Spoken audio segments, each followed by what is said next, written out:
So we are here in Budapest, Hungary, for the visit of Prime Minister Benjamin Netanyahu with Prime Minister of Hungary, Viktor Orbán. And I now have the great privilege of sitting with Balázs Orbán, who's the political director for the Prime Minister, essentially the senior policy advisor on domestic and foreign policy. It's really great to be sitting with you today and to be discussing this great visit and also Israel-Hungary relations. Thank you very much for visiting us. It's a privilege. Now, at the press conference yesterday, there was a pretty dramatic announcement that Hungary was going to withdraw from the International Criminal Court. Can you tell me how you reached this decision? I think it's a very serious decision. It was a very serious decision from the Prime Minister because he was the one who signed the agreement originally back in time when Hungary decided to join. But unfortunately, the world changed since then. And what we experience, I would call it a general approach. So if you look around and see the international organizations, UN, EU, and Council of Europe, and then some other organizations, they are getting more and more involved in politics in a bad way, in political ideology in a bad way. And unfortunately, it became obvious for us that the same happened with the ICC in the last years. And Hungary is a peace-loving nation. We are well known among the international audience that we always arguing in favor of peace, how to solve conflicts. And what we've seen is that the ICC recent decisions are not serving Hungary's peace strategy. So if you are dealing with a biased, politically motivated international court, which is affecting your sovereignty and it's making peace harder in the Middle East, this is not something where Hungary should belong to. So this is why we decided to leave. Were there other decisions in addition to the ICC's decision to put arrest warrants on Benjamin Netanyahu and former Defense Minister Yoav Gallant? Of course, because like Israel stability is important for the stability of the Middle East. So, and I think all countries has to work together with Israel to stabilize the Middle East. Hungary wants to work together with Israel and some other countries on stabilizing the Middle East. How do you want to do that if you have a warrant against the acting prime minister who is supported by the Israeli people? So it makes no sense. International courts shouldn't intervene like this based on a clear political motivation. So that was a major part of our decision. You mentioned that Hungary's taken a peacekeeping role in the world, and I've seen you're taking recent efforts to try to mediate some kind of a solution to the Russian-Ukraine war, and you've explained that this war is just going to keep going on and on and on unless we reach some kind of a negotiated solution. Tell me how those efforts have gone, and also I think more importantly, if you see any parallels between the Russia-Ukraine war and the war that Israel is currently fighting against Hamas in Gaza and against all of Iran's terror proxies. So the Russian-Ukrainian war is in our close neighborhood. It has a devastating effect on us, on the Hungarians as well. It's a very heavy, very bloody conflict. From day one, we were talking about that this is a conflict which has no solution on the battlefield. The sooner the parties get back to the negotiation tables, it will be the better for everyone. My prime minister, when we were heads of the rotating presidents of the council, he decided to make a peace mission. Visited Kiev, visited Moscow, then went to Beijing, then went to the United States of America, met with Trump. We have constant contact with the Turks and so on. So we discovered the sea, and it became obvious that the parties who are directly involved into the conflict, Russians and the Ukrainians, they want to keep fighting. So they don't want to close the conflict. So we need mediators, and we need diplomats who are doing their part of the job. And we know our size. We know that we cannot be a decisive actor in big international conflicts, but we can do our part. And our part was that my prime minister sent a report to the European leaders when he informed them about the situation, and he suggested them that the Europeans should change their strategy and be more active. It was before Trump was re-elected. Be more active and try to engage in a diplomatic way. Unfortunately, this suggestion was rejected, as it was predicted by my prime minister. Trump was re-elected. He started his own peace mission with his size and with the influence and the power of the United States of America. And he is trying to make peace, which is not easy, but he is working on that. And in the meantime, Europe is left out, and we are marching in a dead-end street. The parallel, what I see, obviously, is the Middle East conflict is also a bloody conflict. We were horrified when we seen the terror attacks against Israel. We think that Israel has a right to defend itself. We don't want to see the conflict is turning into a bloody regional war, because what we learned in the last decade, that if something happens in the Middle East, it immediately affects our country as well. Through migration mainly. So poor people during the previous Syria civil war, they moved to Turkey, and from Turkey through the Balkans to Hungary and to Western European countries, and it's a direct threat to our security as well. So we try to talk to everyone. We try to play a useful role, and we see Israel as well as a strategic partner, and we try to support our Israeli friends to defend themselves and to preserve the country's sovereignty. President Trump has talked about a plan to resettle Gazans outside of the Gaza Strip. Is that a policy that Hungary would support, or try to help facilitate some kind of an arrangement? Well, what we think is that the solution it should not be invented by the Hungarians. So if there is a solution which is supported by the international community, and it's workable, and it provides an opportunity to close a conflict which is going back for a very, very long time, then I think we Hungarians, we have to be supportive on that. Can you tell me a little bit about the roots of the Hungarian-Israel alliance? How did Hungary come to see Israel as an ally?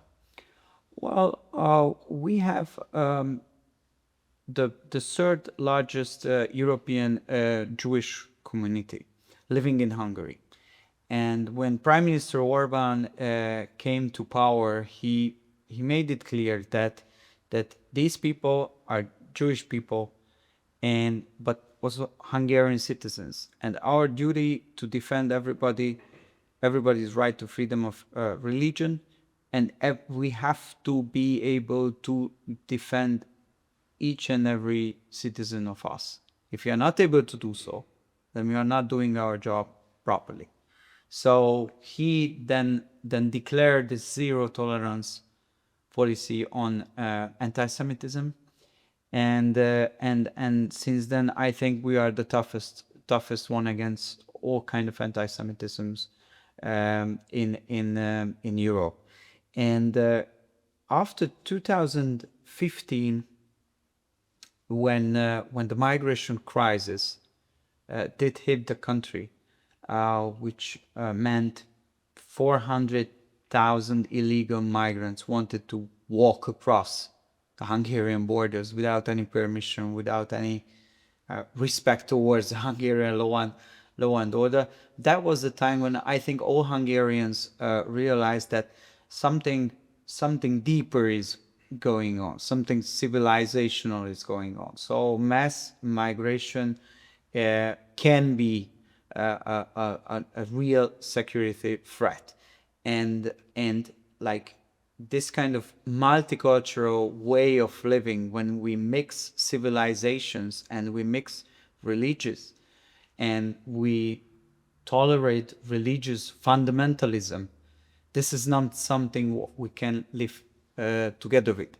So that was the time when the Prime Minister decided that the safety and the security and the strategic cooperation with Israel is very important. They have good friendship, old and good personal friendship between Prime Minister Netanyahu and Prime Minister Orbán. That's important. We see that we are entering in an era of, it's a new world order. We like to call it an era of sovereignty, where those countries can be successful, where there are strong leaders, and these strong leaders can, based on a personal basis, work together. They know each other, they trust each other. So this is how you develop good international relations. And this is what's happening between the two countries. So I would say there is a general approach in Hungary, which means zero tolerance on anti-Semitism. And it's based on the idea that all Hungarian citizens should be protected. Second one, migration. We learned the lesson that this is a serious issue. And the third one is a strategic partnership between the two countries based on friendship between the two leaders. What do you think the two countries can learn from one another? Well, I think both countries are like old nations. So the story of people of Israel is well known. The story of their sacrifice, their suffering, their desperate and brave fights for their country and their sovereignty is well known for the world. But we Hungarians, we do have a same kind of story. The Hungarian tribes, they got together and they become united more than 1,500 years ago in the middle of an East Asian plain, and they decided to move towards west, and they found this place, and they occupied this place, and they created a state, a Christian state. They created a homeland. They created prosperity and peace for those who were living under the territory of Hungary. And since then, we have our unique language, unique culture, unique way of understanding, unique viewpoint on the world, and our purpose of existence. What we think is that we have to preserve it, what we have, what we achieved, and we have to pass it to the next generation. And I think this kind of understanding probably is not the majority position on the world, but I think it's very similar between the Hungarians and the Israelis. Well, certainly I think a lot of Israelis not only appreciate the safety that they have when they come here, but they see the policies, and they see how Hungary is defending its national interests, is pushing back against this globalist or continental order. And you talked a little bit about a new world order or an era of sovereignty. Can you tell me a little bit more about what this era of sovereignty looks like? And also, who do you think are the ones that are promoting this along with you, and who are the ones that are trying to prevent this era of sovereignty?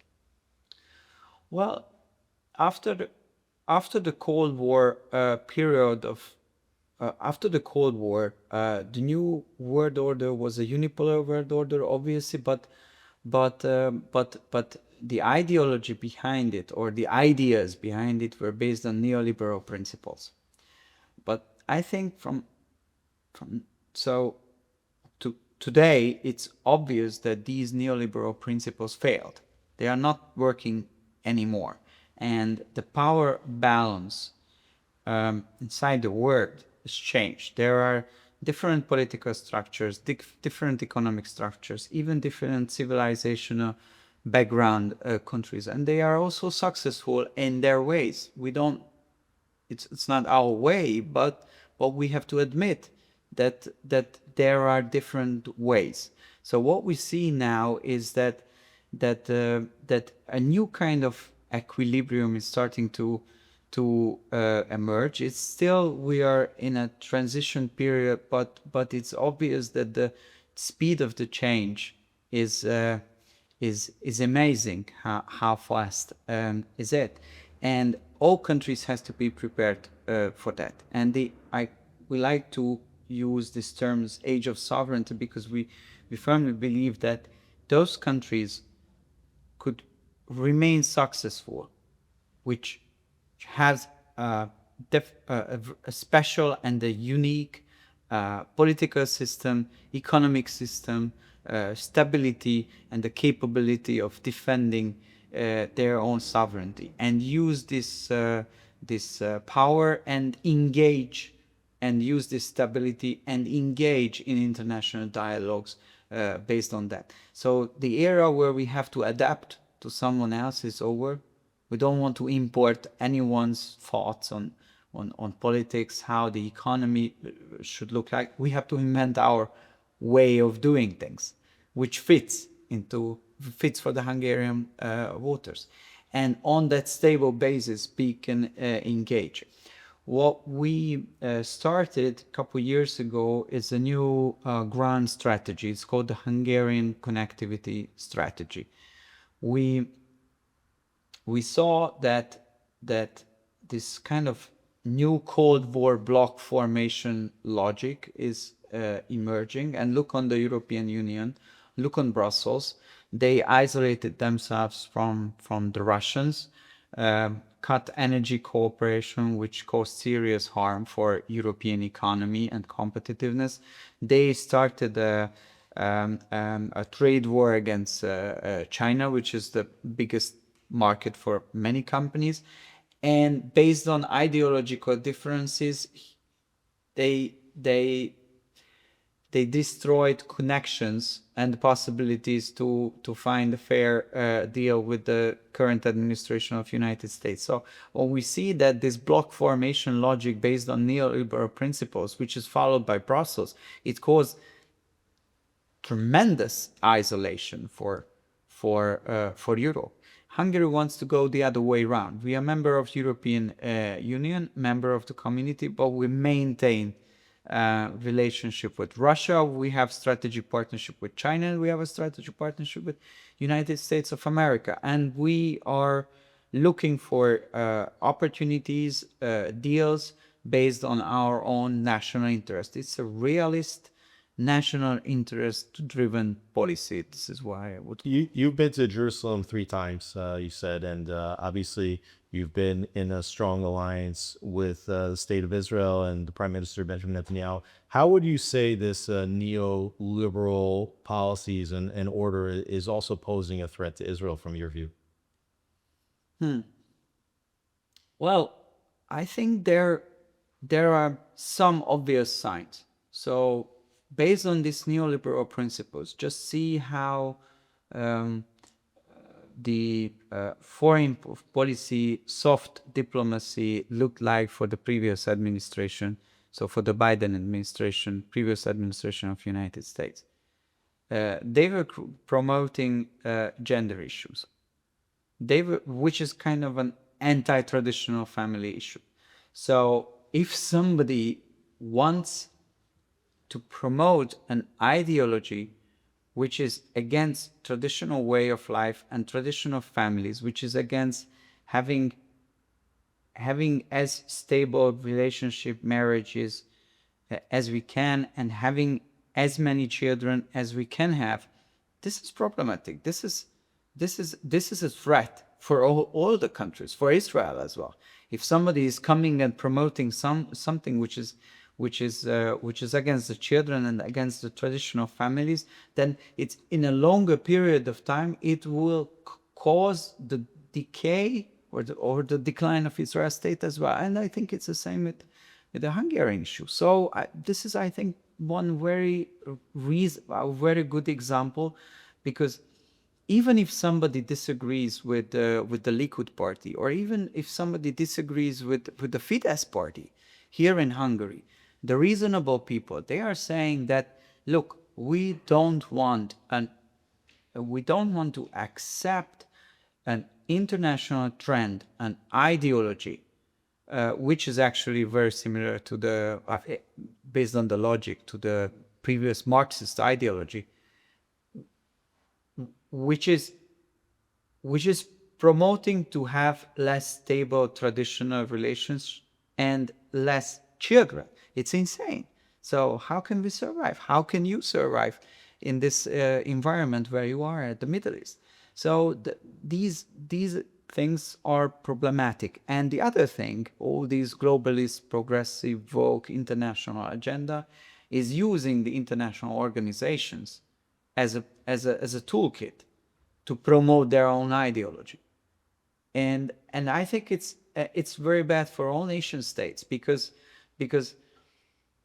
we are in an era which is full of conflicts. It's very hard to manage it. It's very hard to avoid wars. We need international structures, but international structures which are not biased based on woke ideology, but which are neutrals, and we can work on the basis of these international organizations together. The nations can work together in a neutral and safe environment.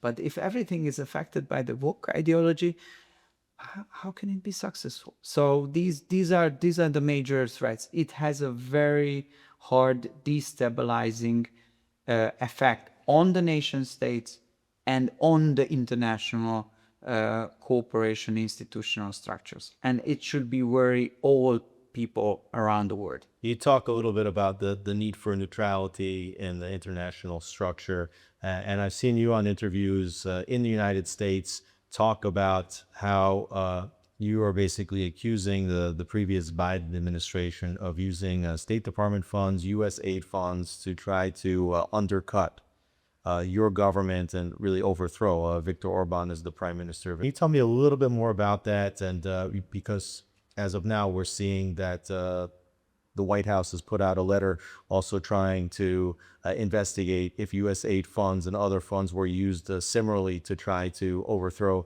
Prime Minister Benjamin Netanyahu. So, can you tell me a little bit from your experience, what Israel needs to look out for, what you're looking out for, and how, basically how corrupt do you think this is? Well, we are very thankful to the Trump administration. We known about it, so it's not a surprise for us, but we couldn't show it. And now we have the Trump administration, and they have the facts. They can show how corrupt this system was. And I think from an American, I'm not the one who should talk from an American taxpayer position, but as an outsider, I can see why they are so frustrated, because your American taxpayer money is used by the government to support the ideology which was invented by multi-billionaires like George Soros and his organizations, but he obviously didn't want to spend his own money, so it was very convenient for him to use the American taxpayers' money, government money, and based on that structure to spread this neoliberal, progressive, open society ideology all over the world. And I think it's the biggest corruption scandal of the world. And we see how this structure is operating in Hungary. Many opposition media people, many opposition politicians. Actually, the campaign of the latest opposition United Front was financed by American taxpayers' money. In the meantime, America and United States are allies in the NATO. So I think it is something which is undermining the legitimacy and the credibility of United States. So we are very thankful, and I think it was very good decisions from the United States point of view to try to get rid of these corrupt structures.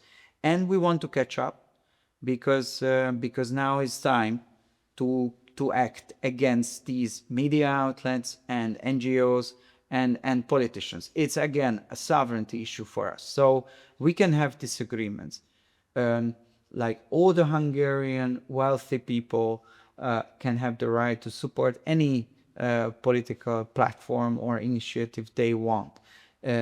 Actually, the state is financing a lot.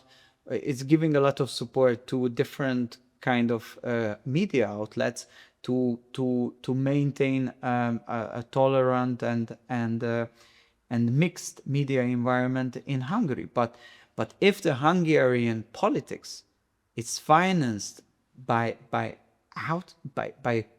country, by a foreign country, I think it's unacceptable. It doesn't matter whether it's financed from China or United States or Austria or Germany or even from Israel. I think it's unacceptable.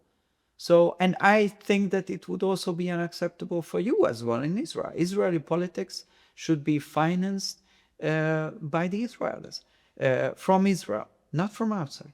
So this is what we try to put together as a new framework, and we have one fear that we see that since the liberals and the progressive positions are weakening in Washington, they try to move to Brussels, and they try to use the European taxpayers' money and use the European institution to get new resources and to find new so-called donors and to increase their activities here in the continent.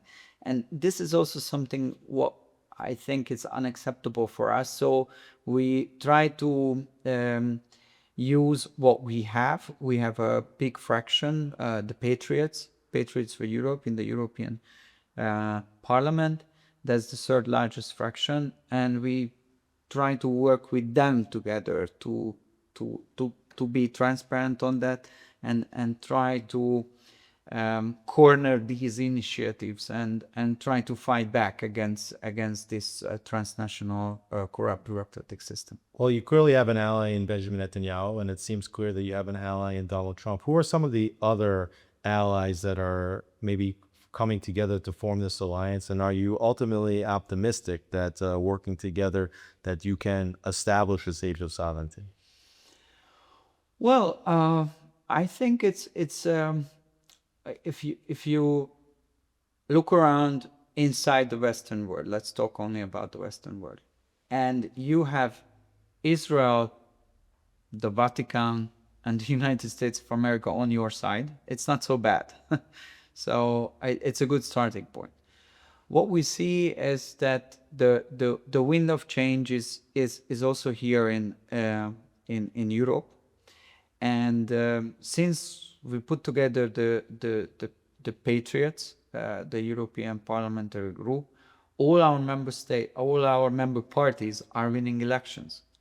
Sometimes for them it's very hard to get into government because they are under constant legal pressure and political pressure by the opponents, like what happened with Marine Le Pen in France. But in Italy we have a conservative government. In the Netherlands, Mr. Wilders' party is also in power. There will be elections in the Czech Republic.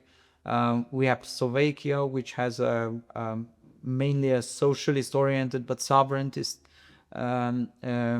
government for sure. In Austria, our partner party, the Freedom Party, won the elections. It is the strongest party now. So I think the landscape is slowly but surely changing on the European continent as well. And outside the European continent, outside the Western world, honestly, every serious player, it doesn't matter whether we go to Asia or the Middle East or Far East or the American continent, everybody is thinking in the same way. Everybody respects sovereign countries, strong leadership, and everybody sees that the new world order has come and we have to figure out the new rules because the old rules are not working anymore. So I see many potential partners inside the Western world and also outside the Western world. We're seeing this shift where the sort of neoliberal order is becoming more and more anti-Semitic, and yet at the same time, those allies that are trying to bring in this new era which I would suggest have a history of anti-Semitism, are really trying to become less anti-Semitic. Can you tell me how this shift happens, and where do you see the treatment of Jews as being a barometer of how healthy is an ideology?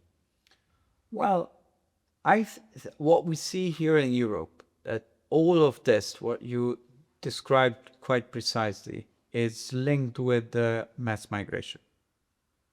And the so-called great replacement theory is, honestly, it's not theory, it's something which is in practice.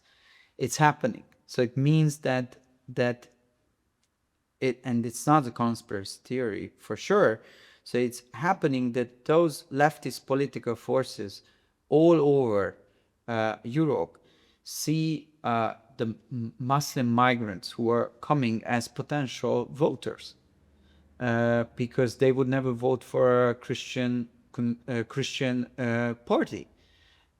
So they are encouraging the mass migration flows, and they are encouraging the family unifications. These are not just coincidence or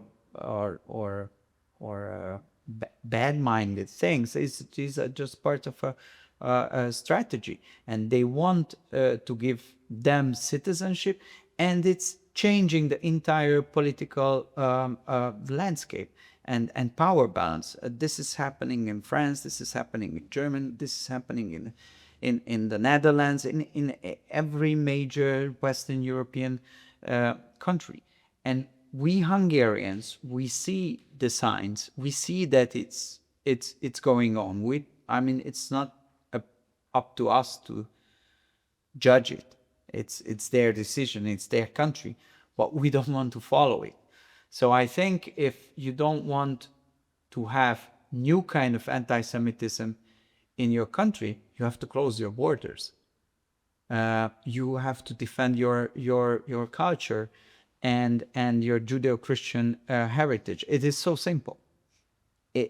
It's not rocket science. And how to close the borders, it's also not rocket science. You have to put resources into it, I mean physically, and you have to have a governmental will. You have to have a legislation which works. This is what we have in Hungary. If you try to make it illegally into Hungary, we will not let you in. We are under sanctions by the European Court, by the Luxembourg Court. Hungary has to pay every day 1 million euro because we don't let the illegal migrants in. But it's a money which is worth to spend.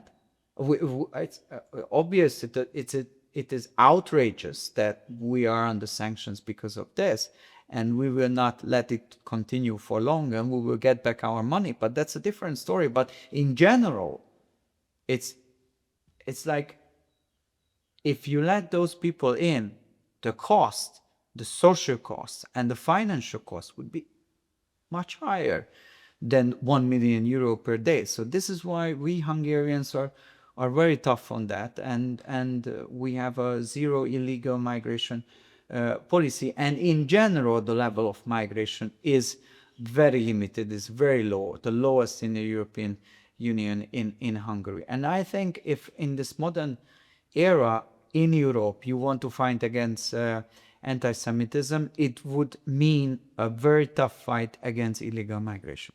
Balázs Orbán, a lot of clear-headed thinking. Thank you so much for being with us here on JNS.